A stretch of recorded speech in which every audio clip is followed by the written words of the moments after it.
बनारस में इन दिनों मार्च में ही मई और जून की गर्मी देखने को मिल रही है। मौजूदा दिनों की बात करें तो तेज़ी से 1 डिग्री से 2 डिग्री लगातार बनारस की गर्मी में बढ़ोतरी देखने को मिल रही है। आज बनारस में 40 डिग्री के पार सेल्सियस गर्मी चली गई है। हम आपको इस गर्मी से प्रभावित होने वाले गंगा नदी के पास हैं और रामनगर पुल पे हम इस समय मौजूद हैं और पुल के नीचे एक नज़ारा इस समय सबके केंद्र का विषय बना हुआ है, क्योंकि इस बार मार्च में ही ये मिट्टियों का टीला गंगा के ठीक बीचों बीच दिखाई दे रहा है। विशेषज्ञों की माने तो उनका कहना है कि पहले ये मार्च में जो ये टीले बने हैं ये पहले मई या जून में दिखाई देते थे, लेकिन इस बार ये टीले पहले बने हैं और 2 विषय निकल के सामने आए हैं। पहला तो ये टीला मार्च में ही दिख रहा है और दूसरा इस बार ये मिट्टियों का जो जमावड़ा है या मिट्टियाँ दिख रही हैं, इन्होंने अपने स्थान को भी बदला है। तो कहीं ना कहीं जो विशेषज्ञों का कहना है कि जो जगह जगह डैम और बांध द्वारा गंगा के जल बहाव को रोका गया है, गंगा में और पानियाँ नहीं छोड़ी गई हैं, गर्मी का प्रभाव काफ़ी ज़्यादा होने के कारण ये स्थिति पैदा हुई है। आइए हम विशेषज्ञों से जानते हैं विस्तृत तरीके से कि आखिर इसका मुख्य कारण क्या होगा। मार्च के महीने में चिलचिलाती धूप और पारा 40 डिग्री सेल्सियस। मार्च के महीने में ऐसी गर्मी ने लोगों को घरों में कैद कर दिया है। दिन में बाहर निकलने से लोग बचते दिखाई दे रहे हैं। गर्मी का असर गंगा पर भी दिखाई दे रहा है। गर्मी के कहर का पता इसी से लगाया जा सकता है कि मार्च में ही गंगा का जल स्तर कम हो रहा है। मई और जून में गंगा नदी में जो रेत के टीले दिखाई देते थे वे अब मार्च में ही दिखाई देने लगे हैं। इतना ही नहीं, इन टीलों ने अपने जमाव की भी जगह बदल दी है। गर्मी से गंगा में हो रहे इस बदलाव ने हर किसी को हैरान कर दिया है। देखिए काशी से अनुज तिवारी की ये रिपोर्ट।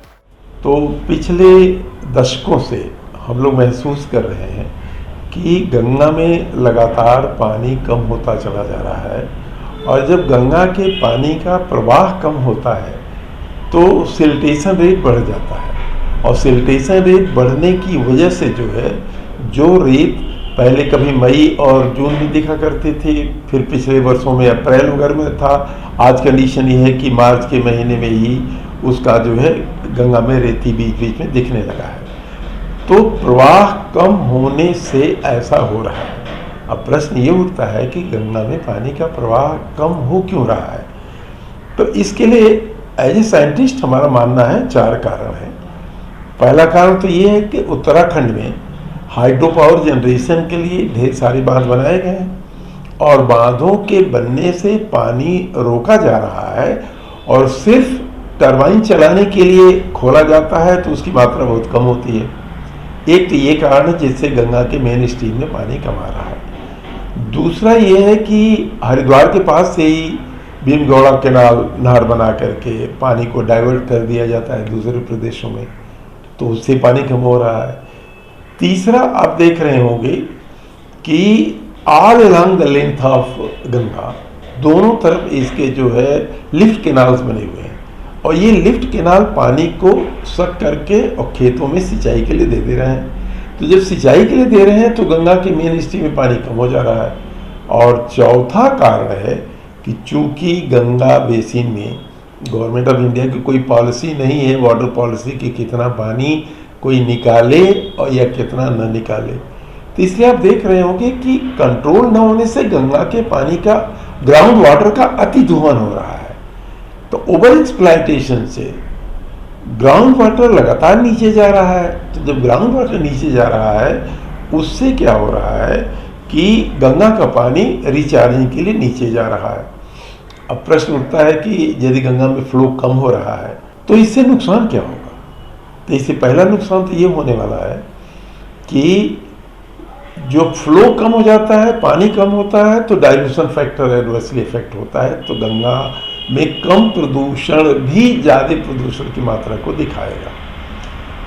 दूसरा ये होता है कि जलीय जीवों के लिए खतरा उत्पन्न होने लगता है पानी कम पड़ने पर।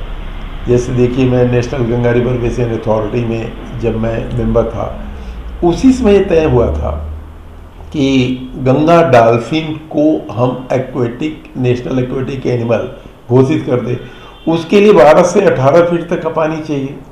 अब यदि गंगा में पानी नहीं रहेगा तो वो जिंदा नहीं रह सकती है। दूसरे और जलीय जीवों पर भी इसका असर पड़ता है। डिजॉल्व ऑक्सीजन की मात्रा कम होती है, बीओडी ऑलरेडी बढ़ जाएगा उसका जो है। और इसके साथ साथ आपने दूसरा उसका असर तो देखा कि सिल्टेशन रेट बढ़ रहा है बालू, तो सिल्टेशन रेट से बढ़ता हुआ बालू का टीला जो दिख रहा है, इट इज एन इंडिकेशन कि गंगा में पानी लगातार कम हो रहा है। अब प्रश्न उठता है कि इसके लिए करना क्या चाहिए? तो इसके लिए rain water harvesting, ground water recharging की प्रॉपर टेक्नोलॉजी को यूज करना पड़ेगा और आम जनता को जागरूक करना पड़ेगा कि बरसात का पानी जो रोकते हैं उस पानी को कैसे हम यूज करें, मल्टीपल यूज उसका हम कैसे करें, ताकि ग्राउंड वाटर का एक्सट्रैक्शन हम न करें। तभी जाके गंगा के पानी का भाव बढ़ाया जा सकता है।